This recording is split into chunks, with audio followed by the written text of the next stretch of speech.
GFM's TV.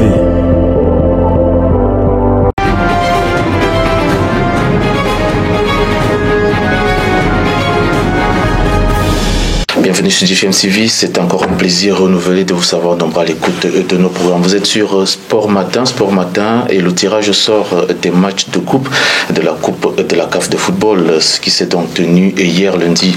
C'était au siège de la CAF du côté de l'Égypte avec 4 groupes pour 4 équipes chacun.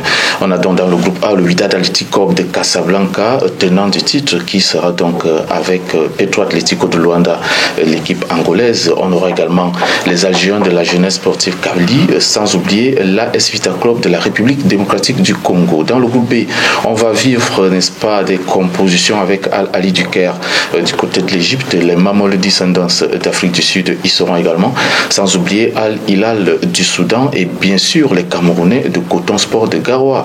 On va parler aussi du groupe C qui aura, n'est-ce pas, à son compte le Raja Athletic Club de Casablanca, Raya AC de la Guinée, Simba Sport Club de Tanzanie, Vipers Sport Club de l'Ouganda.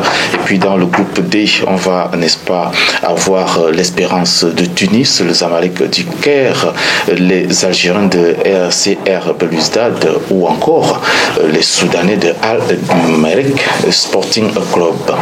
Restons dans les compétitions de la Coupe de la CAF pour parler cette fois-ci de la Coupe des Confédérations et le tirage au sort des poules qui a aussi eu lieu hier lundi. On aura donc dans le groupe A l'USM d'Alger, les Marumo Gallant Football Club de la République sud-africaine. Il y aura également Al-Akhdar Sporting Club de Libye, le FC Saint-Éloi Lupopo de la République démocratique du Congo. Dans le groupe B, on va, n'est-ce pas, avoir la SEC Mimosa d'Abidjan, Diablo Noir du Congo, Rivers United Football Club de Nigeria et bien sûr le Darling Club Motema Pembe de la République démocratique du Congo. Dans le groupe C, on aura le Pyramid Football Club de l'Égypte, l'Asco de Kara du Togo, Futures Football Club de l'Égypte, AS FAR de Rabat au Maroc. Et puis dans le groupe D, le tout-puissant Mazembe de la République démocratique du Congo va, n'est-ce pas, s'affronter avec l'US Monastir de la Tunisie, Yons African Sport de Tanzanie, AS Real Bamako du Mali. Les matchs auront donc lieu les 10 et 11 février prochains pour la Ligue des Champions et le 12 février pour la Coupe de la CAF. On va parler de toute autre chose, mais c'est Soufiane Amrabat, le milieu de terrain des Lions de l'Atlas du Maroc, qui attire donc l'attention de plusieurs clubs européens suite à ses belles performances depuis le début de la Coupe du Monde de Qatar 2022. Actuellement sociétaire de la Sampdoria de Gênes du côté de l'Italie, le milieu de terrain des Lions de l'Atlas est intéressé par Liverpool du côté de l'Angleterre et bien sûr l'Olympique de Marseille, mais son frère Nordine Amrabat, qui gère bien sûr sa carrière, veut le voir jouer du côté du Paris Saint-Germain en janvier prochain. Et selon donc des sources très proches, la Fiorentina aurait fixé sa clause libératoire à 40 millions d'euros. GFM's TV.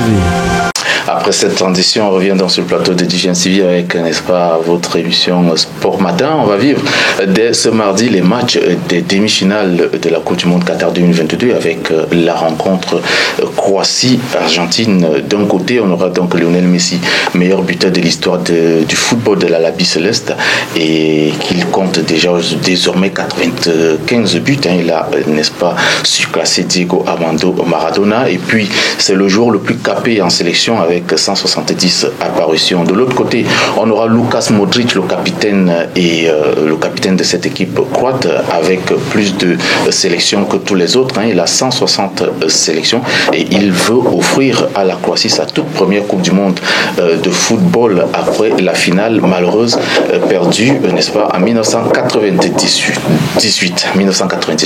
Demain donc, on va en 2018 avec avec cette finale perdue en 2018.